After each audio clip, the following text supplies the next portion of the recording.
So great to be with you. And I'm very honored to be the first one talking about the book.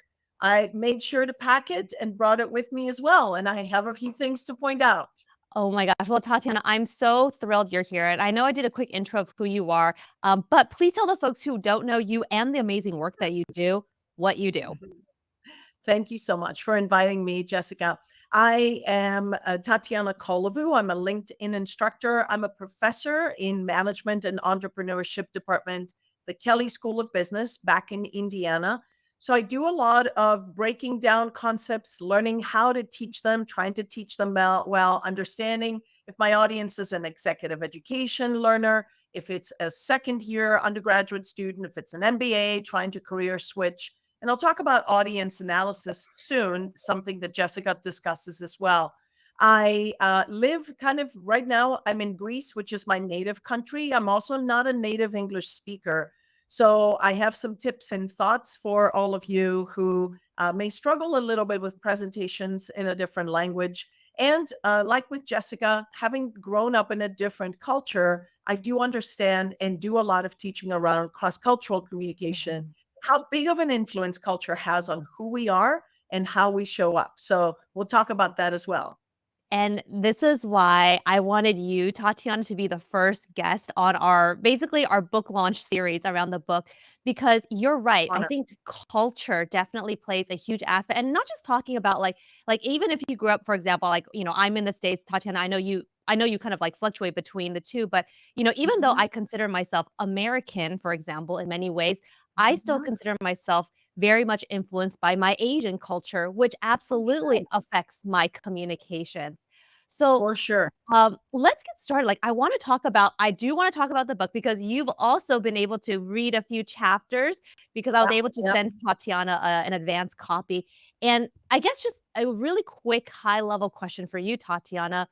Um, what was like kind of like something that resonated with you, at least initially when you first read the book that stood out to you? What are your thoughts on it? You know, you wrote the book, and I see it in three chunks. The first one is about culture, which in a way is who we are. If you start at the core of someone, you're not going to talk about presentation tips or nonverbals or body language. You're going to start with the self awareness part of who you are and how your culture influences you. And then how does that influence how you show up?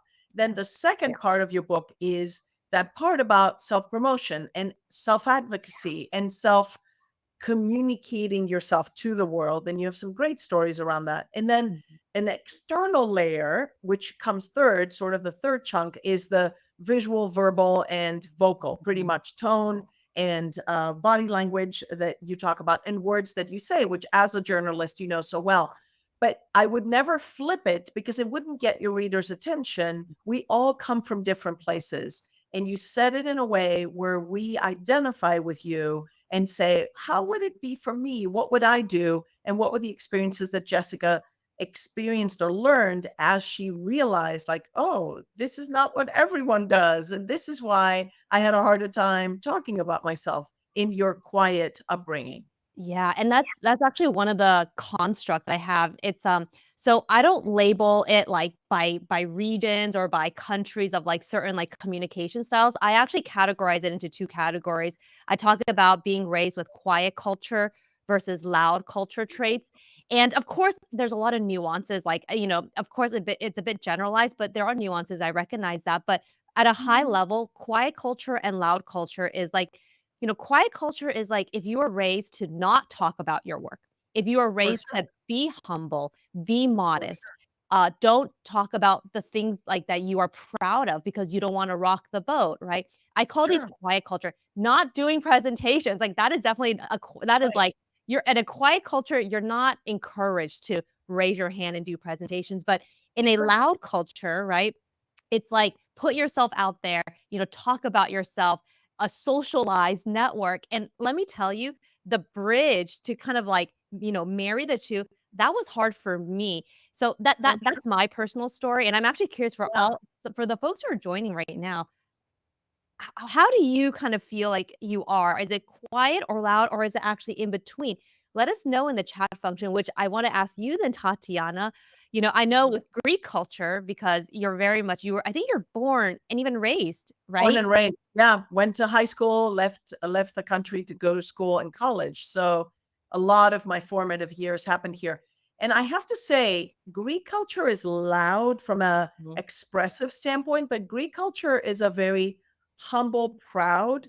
So we have the same power distance as you do in Asian cultures where you don't get your chance to practice as much, maybe in the family or in the workplace, because you don't have enough experience and you're not, or at least when I grew up, you don't know as much, so you need to be quiet and not be heard, so therefore you don't get as many opportunities to practice. Or in the workplace, if you're a junior member of the group, you don't get a chance to stand up in front of others. Now that is changing Yeah. slowly, but it is changing, which is good for our younger professionals. But I must say that even though the cultures are quite different, those influences do affect all of us. And again, I start with where you start, self awareness and understanding, is this an issue for me? Do I need to do something about it? That's when you want to be sure to follow your book. I see some Yeah. messages coming through. One of us will have to check them out. Yeah, someone says, I was taught that being loud and making yourself noticeable is bad. That's so very true. So not only you feel guilty for doing it, but you also haven't had enough of a chance to practice it. So you're starting way behind the starting line in the work world, regardless of where you are. I completely agree because a lot of times, and I'll speak for myself, I didn't realize it was a lot of the loud culture traits of speaking up in meetings, doing presentations, for example, advocating for yourself. I didn't realize that that's actually what you need to do consistently at work in order to Yeah. get the bigger opportunities.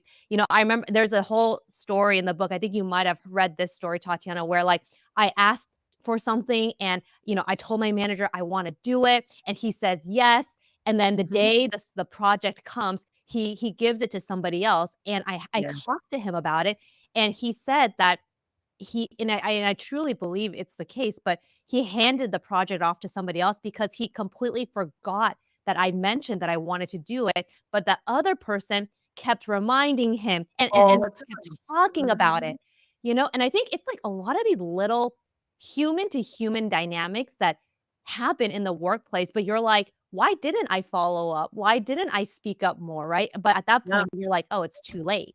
Right? But you also have to find a good balance with diplomacy and making sure that you're authentic enough that you're not constantly bragging or nagging the manager to say, "Remember, I want this. Remember, I want this." I would say also that maybe you should have talked a little bit more or made sure that when you said, "I really want this project, I want you to know," made enough of had enough of an impact. That person remembered it. Mhm. Absolutely. And by the way, I love the comments that are coming in where many of you are saying, like, I definitely resonate with quiet, but, how can I be, more loud without being obnoxious and overbearing, which is what we're going to be talking about today. And I want to focus specifically on presentations right now because, Tatiana, that's why you and I are here. We're talking about presentation skills. So I guess just to start, right? I'll say, coming from a quiet culture, presentations terrified me. Like it's not even just like presentations in the formal sense, but even like impromptu speaking, which in some cases can be considered presentation. When it comes to presentation, like I mentioned earlier, this was definitely not something that I was comfortable with. The idea of standing up, talking, and oh my gosh, like putting myself out there, that was hard. So, one of the things that helped me was, and I'll tell you, it started with a mindset shift. And that is why I think it's important that we need to talk about. Thanks for actually, by the way, letting me know that there's some technical difficulties because I'll just share with you kind of what's helped me. So, one of the things, and I'm going to share this advice with you all. I had a mentor once who said, okay, it's not about you standing up in front of 2, 3, 5, or even, let's say, 50 people giving a presentation. He was like, "You need to see when you give presentations at work, you are actually just having a conversation with the people there. And I remember when he initially told me that, I was like, "Wait, what do you mean? Like, just a conversation? It feels nothing like a conversation. It's like everybody's looking at me, and they might be judging me, and what if I forget, like, a certain word?" And he was like, "No, Jessica, like, if you think about those things, you're not gonna be focusing on the message and your audience." And that was a huge aha moment for me because sometimes I think a lot of the anxiety around presentations, and I hope this is resonating with you, a lot of the anxiety around presentation actually is because we're so focused on I'm Tatiana, I'm just giving my quick presentation advice, and Sure, I definitely wanna get you back in here, but sure. one of the things is, like, yeah, a lot of the times when we give presentations, we're thinking about, "What if I stumble? What if I forget a word? What if I sound or look silly?" Right? And I remember thinking, "Actually, that's focusing on me and, like, all that," and I realized, actually, the people who are the best presenters are never thinking about themselves or how they look or how they sound. They're just thinking, "I'm excited about this topic. I wanna share it with the executive team. I'm excited to talk about it with my team." And that energy and that's the thing, that energy carries. So, if there was one tip I would want you all to think about because we're talking about presentations, it's that. It's thinking about it's not this formal thing, it's just having a chat with every single person. So, Tatiana, I was just telling folks, like, one of the presentation mindset tips that really helped me, and it was like, a lot of it's like the pressure we put on ourselves to be perfect, Mhm. but For not sure. thinking about that. So, Tatiana, I'm glad you're back, but tell us, like, Mhm. we're talking about presentation mindset. Do you have anything that you have coached or helped folks whenever they're like, "I'm terrified of public speaking"? Yeah. First, Sam, one of your learners, our learners earlier said, I'm terrified that I'm going to forget everything. It all depends or weighs on the level of preparation that you've done. If Sam, you know your theme and your main 3 points, you can throw it out there in a 30-second version, 30-minute version or a 10-minute version. You need to know what it is you're talking about, and you need to design in a way that you can just recall it like that. And that doesn't happen overnight.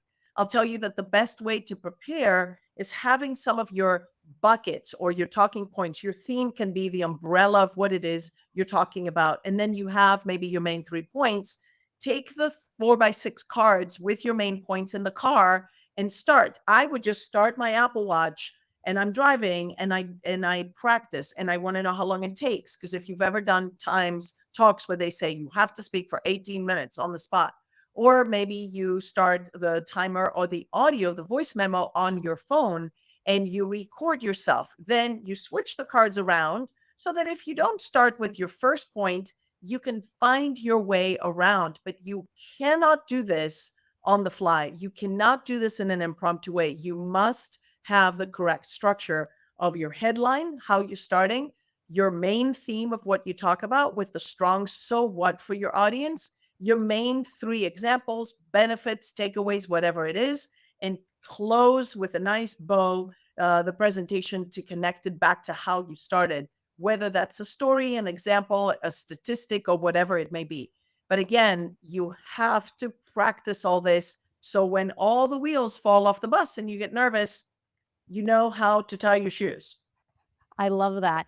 And, I remember there's a section in the book, it's actually the Mhm. last chapter in the book, Last chapter. where I focus on, presentations and, also body language and tone of voice. Yeah. But in this section, I have this, like, really fun framework of, like, how can you start off your presentations, because I often feel, and Tatiana, tell me if I'm right or wrong, but I often feel it's the way you start off your presentation is actually quite important. It's when people Yeah. are listening to you, it's when people have that you have their full attention. So, it's making sure you nail that first, like, first few minutes, and there's a structure in the book where I talk about, "This is what I would want you to say," which is, like, setting people's expectations, right? Telling people the Absolutely. thesis of your topic, right? So, are you I don't know if you're flipping to that, but that Yes, page that's there. what I'm doing. Part 3. I'm in part 3 because I want to find the structure that you mentioned. It's so important. That's when people decide if they are with you or they're not. They're going to buy in or they're going to check their phone, or mentally they're going to make their list of things they need to buy at the grocery store. And again, that goes to preparation. Those first 3 seconds or three vital points that you say, you have to have rehearsed those. A good presentation that you see and you think that person is such a natural, I can bet you, down to actors or politicians or anyone else that does a good job, all the TED Talks, how many hours do you think it takes, Jessica, for an 18-minute TED Talk to prepare? Oh, let's just say like weeks, weeks to prepare. 100 or more. Absolutely. You can't just assume again and doing it again and doing it again. And I want to make sure that your colleagues and learners know about AI tools. There's more than one, Ori or Udemy, where you can go practice in the privacy of your home and get feedback, not just on energy and ums and ahs and likes and conciseness, but you can get feedback on um, how well centered you are on the screen and how much you're shifting around. And it's private feedback. You don't have to feel embarrassed about lining up your friends and family to do this. Which when people say, like, present in front of your friends and family, I'm like, "Who has time to do that?" Like, And why when do that to them, right? why do that to them? Exactly. They're probably Yeah, like, "Oh my yeah. god." By the way, I do wanna say, right, like, everything that Tatiana and I are talking about is you practicing your presentations out loud. That's the key. Absolutely. It's Mhm. not just practicing in your head because it certainly lands very differently when you're narrating your presentation in your mind versus saying it out loud. It feels completely different. Absolutely.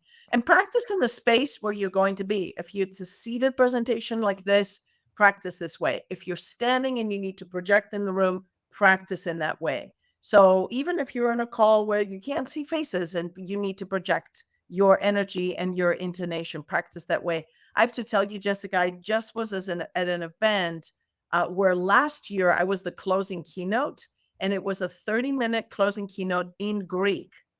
Greek is my mother tongue, my first language. I practice that thing so many times because Greek is not a language I speak in the business world. And I was just concerned, same as Sam, that I would forget everything. But it went so smoothly because of all the time I had put it into practice. So I can't say enough. Yeah. So Tatiana and I, we talked about presentation mindset. We shared some tips on like how you can prepare, which is of course out loud, honing in on at least the first few minutes of how you're going to intro it, and never underestimating practicing because I will say there is value in practicing presentations because once you get like really good at presenting, it actually becomes a little bit easier as you do it. Like, I mean, I don't know if you feel this way, Tatiana. Maybe doing it in a different language might be different, but yes, I still have to practice whenever I do presentations, but it's not as stressful or as anxiety inducing for me as it was maybe like 10 years ago because Yeah. I do it so much now. Yes, but Jessica, if it's different, I know you would say to me, I know you traveled lately to Singapore, you've traveled some, and they go, we want you to do a closing keynote, not a workshop where you're working with your slides and you're interacting with people, a keynote where everyone wants you to entertain them slash motivate them, inspire them, and make sure you hit it on the mark. Those things to me are what some of our learners are talking about: public speaking, nerves, presentations. Even for us, I think those are difficult if we do them less. If you do those mostly, or you have your talking points that you have, it's easier. But again, if we don't practice it enough, we're not going to be as good at it. Yeah, and just to, acknowledge for those who are wondering where this is coming from, this is actually a lot of this is actually in the book Smart Not Loud that we talk about presentation, so if you haven't pre-ordered it, I mean, there's all the links here where you can find it, which I highly encourage you to do. Now, I wanna pivot, Tatiana, because we're talking about presentations in the formal sense where we have a deck, we're standing in front of, our team, but I think, and I think you might agree, presentations isn't always so formal sometimes too. Sometimes your manager might be like, "Hey, Jessica, can you or Tatiana, can you give a 5-minute, 10-minute update, like, right now?" And you're like, "Okay." Uh, That yeah. is presentations. Leaving a voicemail is a presentation. Writing an email, in a way, it's a communication event. So the structure, again, needs to be to the point, concise, keeping the audience in mind, making it very easy to dissect. 2 or 3 main points with some takeaways and a nice close. The structure needs to be the same, whether you're just leaving a 30-second message or you're speaking in a meeting, as you said, in an impromptu way. That is considered a presentation. And if our audience can capture that and not think that putting on a suit and sitting in front of the camera is a presentation, that's not the case anymore. I consider a LinkedIn post as a presentation because it carries your brand, right? When you are in a meeting, when you're sharing your idea, when you're engaging in conversations, in many ways, that's you presenting yourself. And this is actually where I was reminded of a tip that I want to share with everybody. And when and this actually it's better if I tell the story first. So I remember I was having a conversation with somebody and I really liked him and he was great, very smart, very successful. And I remember asking him like, "Oh, it's this like, how are you doing? Tell me about like what you've been working on," right? It's like a very simple introduction kind of question. And we had known each other a little bit, but not too well. And I remember the first few things that he said, like when we first started talking, he dove head first into, I call it brain dumping, basically brain dumping everything about what he was doing, all the projects he was working on, and even like the numbers and statistics. And like he went on and on for about, honestly, like 10 minutes. And I was sitting there. It was hard for me to be like, because, he was talking and he was, like, very passionate about it, but in many ways, I felt like that was actually a perfect example of somebody presenting, right? They're presenting themselves, they're introducing themselves, they're telling me what they're working on, but it wasn't in a such an engaging way because it was just about him and what he was doing and less so about a conversation. So this Yeah, is actually a perfect example of, we're not talking about presentations in that formal sense, but when somebody asks you, "How are you doing? What are you working on?" That's a presentation, and how do you answer that is part of the impression you make. What do you sure, think? sure. You know, quite often, or in a course, I think in the LinkedIn course, I told the example of bumping into our business school dean. And I had just come back from taking students overseas. And he said, "How's it going?" And I said, "Oh, great. Good to see you." Past him. And I thought, I teach this stuff. And I didn't take a chance to say, "Oh, by the way, just got back. We accomplished great things. Boom, boom, boom." But we don't think on our feet quite often. And that crosses over into that self promotion piece where you present yourself in that way. If I was thinking of my audience in this way, this audience was the highest administrator in my school. I want to make sure that he doesn't just hear a, "Hey, doing great, have a great day." He hears a few things that are important for me to make sure to pass along to him. He's too busy to know otherwise. So think of always, who is your audience? What do they want to hear? And I shared only good news about good things that we did and meeting alums and activities and students being pleased. But what's in it for them to hear you out? The conversation you talk about having was a brain dump, as you said. It was probably what he had in his mind, and it all came out just for you to hear. It would be very different to say, "I'm working on 3 important projects, but I want to tell you about this one specifically because I think you would like that more." That would be more tailored. I completely agree, and I think even just that example that you said, like, if he had been like, "Oh, we're working on a lot of different projects," that's all you have to say, but this one is the one that I'm most excited about, or this one might resonate with you, and then he Yeah, prefaced it, and then he just shared that one thing, now I'm engaged, but he went here, he yeah, went there, it was just, like, everywhere, right? we're And everywhere. Yeah. I had a conversation like that recently, and I was disappointed I left that meeting and the person didn't even ask anything about me. Mind you, I peppered with questions, and I do that often because I'm curious. I want to know, but I was a little disappointed that there was no reciprocity between that. I do, and Jessica, I do want to make sure that your learners hear this loud and clear before you even start thinking of what you're going to put in your message, even if it's impromptu. Who is sitting on the other side of that camera, or who's sitting across the table, or who's walking next to you or talking to you? who is that audience and what matters to them? What would excite them to hear what you have to say? If you don't think about that with audience, you miss the point of being able to get to your audience. Yeah, that is a missed opportunity for being an effective communicator. And I think for those who are watching, for those who are listening, like this is the essence that I think we would want you to always remember. It's always about who are you talking to, what do they care about, and how can I tailor it to them? And I remember there was one comment that came in that said, "But how do I talk about myself or promote myself so that it's not obnoxious or so self-centered?" And I get it. Like Yeah. I get how it can feel that way, but I will tell you, if you think about tailoring your message to your audience, it won't feel that way because now they're interested. They're Yeah. interested in what you have to say. You can even say, Jessica, I know you do this stuff. You teach in this. Let me tell you about this. So you can even do a little hook, a connection of how that relates. So you might be interested to hear. And remember, who you may see in the hallway or in the elevator, or jumps into a meeting could always need to be thinking, need to be on your toes. Yeah. Um, we have someone said so simple and so often missed. I think you need to be aware, self-aware that if you are communicating, and I say this, remember I said a post on social media is also a communication event. What are you portraying, especially on LinkedIn, which is more of a professional platform? What are you portraying about yourself and your brand when you post?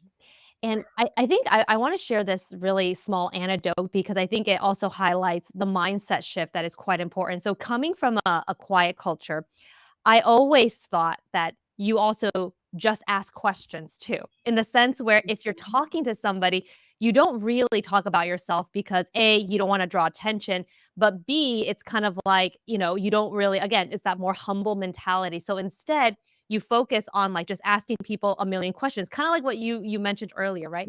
But I realized when the in the working world, yes, it's about asking questions and keeping people engaged, but you still have to talk about yourself. And Go ahead. yeah, and I was saying, like, you have to still talk about yourself. And when you mentioned that story, Tatiana, where you're like, wait a second, that was a good opportunity for me to talk about what I was working on. And that's the Yeah, thing, like, don't take the idea of humility, being humble, being modest as like it's not about you can't mention what you're working on. I yeah. actually think if you do talk about what you're working on, showing that excitement is a great way to pull people in because most people, when they see you're excited, they're gonna be excited too. Yeah.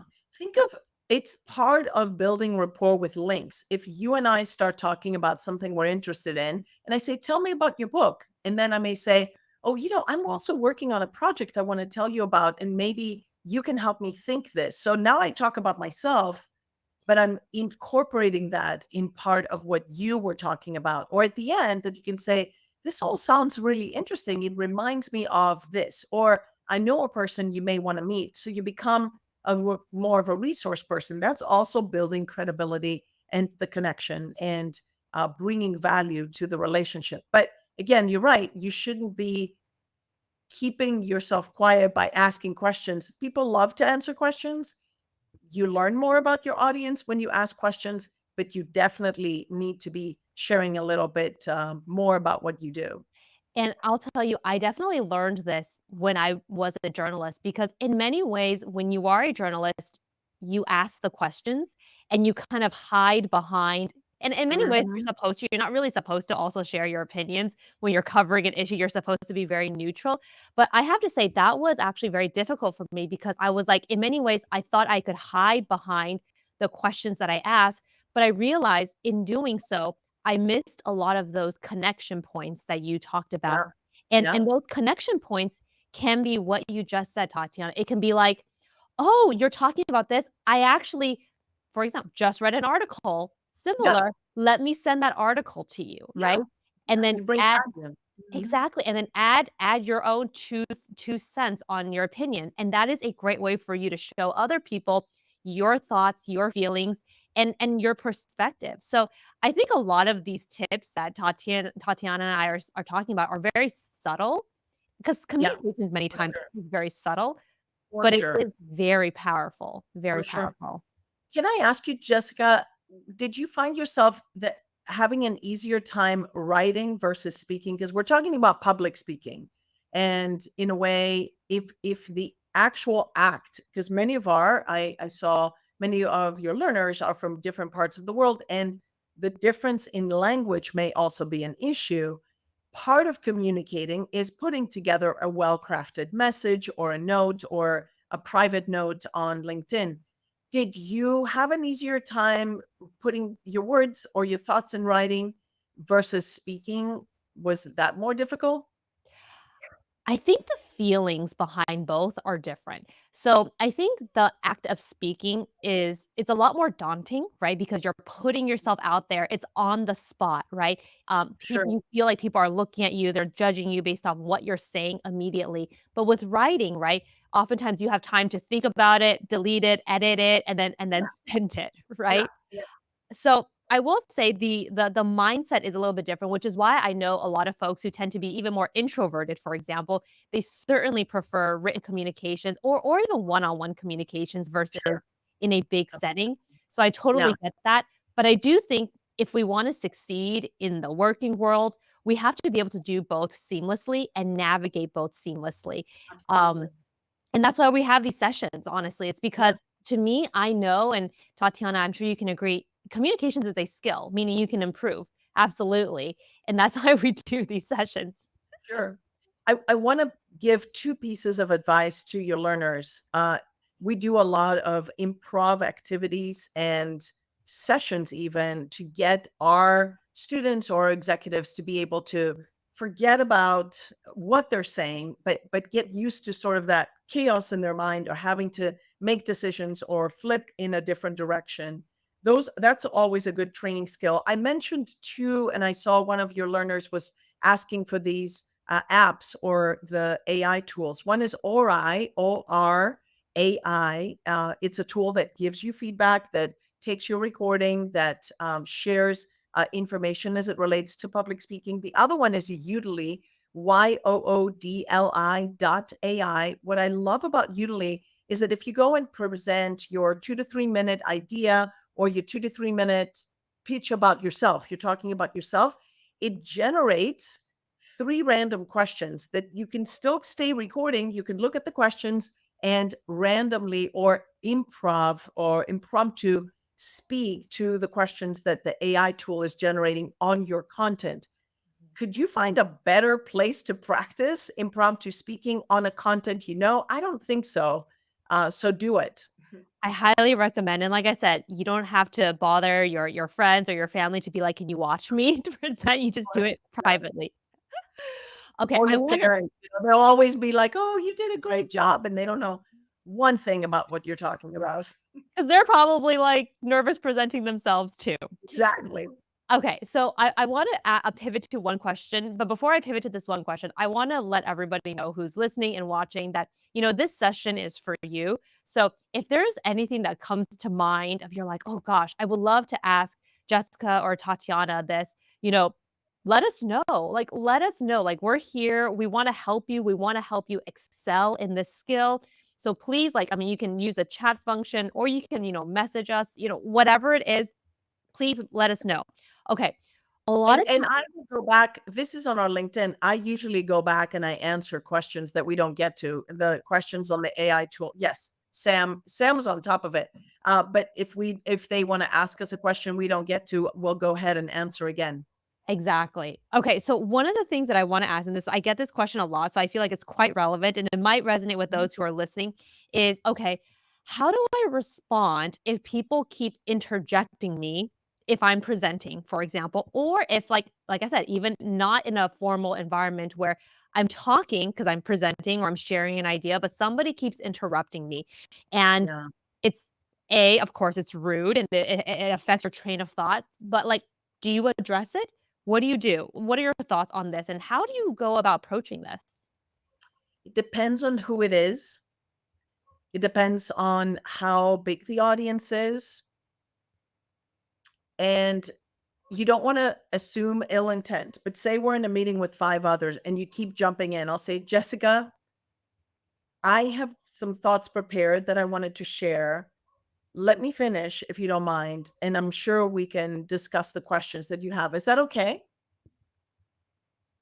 Pause for Jessica to say, "Oh, yeah, yeah, yeah, I'm sorry." That probably I would be Jessica, so excited, chats, smiley faces, interjecting. It's annoying, but we don't assume that the person is out to get us. We do need to practice those assertiveness skills. If it's the CEO or if it's a person at a 3 levels up from you, I would not do that in front of, I'm assuming it's a colleague, just because it sets a I would pause. I would use the power of the pause. Can I finish? Or let me finish, or let me interject. Another piece is maybe you have friends in the group that would rally for you specifically. And finally, if this happens offline, I would bring it up to your manager and say, how should I have handled that? It took me by surprise. I'm not sure. And maybe you get some advice. What do you think? I think context absolutely matters. Like, if somebody keeps interjecting you, for example, it is like your boss or somebody who's a few levels above you. Yeah. I mean, I'm Yeah. sure they're just saying what they have to say. But if it's like a colleague who is just maybe more louder and maybe like doesn't think about that, I do think, and you're right, you said that word, asserting your assertiveness. But and I know for a lot of people that's not a natural thing to do. Like I don't consider myself like that kind of like assertive type of person. But I Yeah. do think there is something about kind of standing your ground and saying it in Yeah. a way like, actually, let me finish this thought real quick and then we'll get to your idea. Yeah. And Yeah. I feel like that bridge, like that's I call that like a bridge, like saying that as a bridge of like, I hear what you're saying, but let me finish my thought really quickly and then we can get to you is great. What I've also discovered is most of the time, people just want to be acknowledged first and then they can sit back and relax. Yeah. So, Yes. right? Jessica, I hear you. I hear you. You have a point. Let me finish what I'm saying and then let's discuss that. So that's saying, I hear you. We're going to parking lot that and say that. If you do have to give feedback later, just today I posted a video that my colleague Brenda Bailey Hughes and I recorded on SBI feedback, situation, behavior, impact. You need to bring this up. And if you're not comfortable bringing it up, you need to find a formula in order to be able to do it. But it's important and it happens all the time. Look out for it happening to others and be the champion that say, Jessica, I think Tatiana was talking, let her finish. So Tatiana doesn't have to, put the hand up like we coach our kids to do in first grade.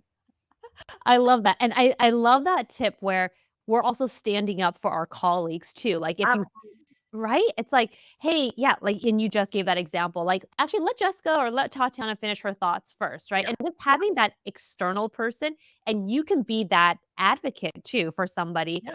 and I'm sure that person will appreciate it, and I know some folks are saying, "Hey, if it's a repetitive, I usually will try to Yes. address it with them Yes. privately," which is Yes. great.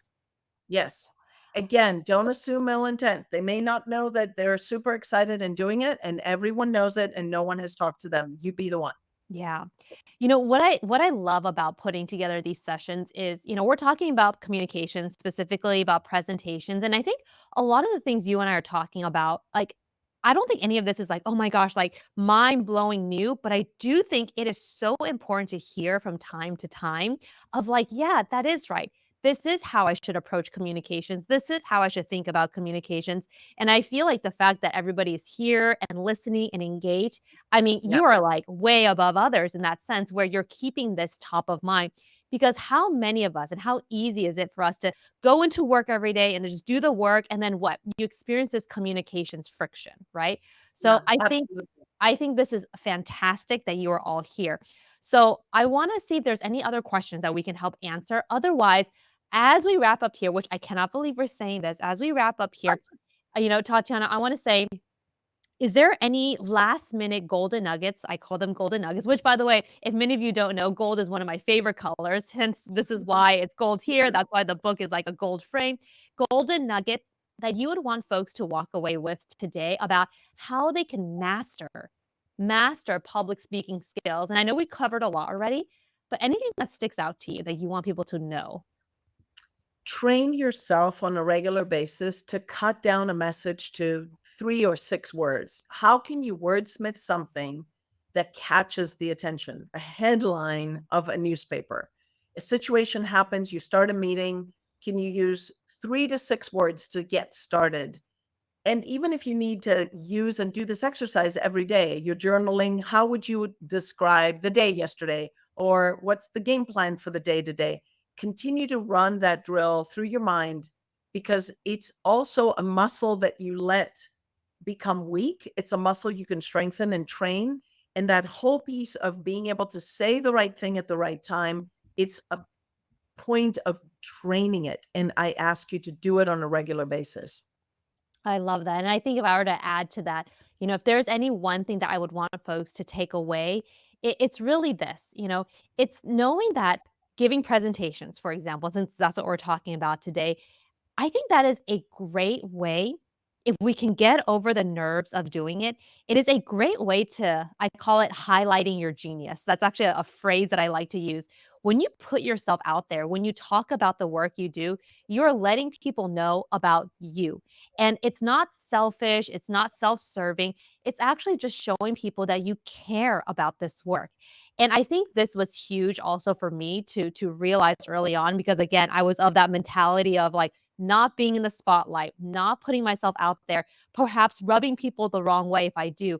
But I realized I was focusing too much about like me and like how I felt.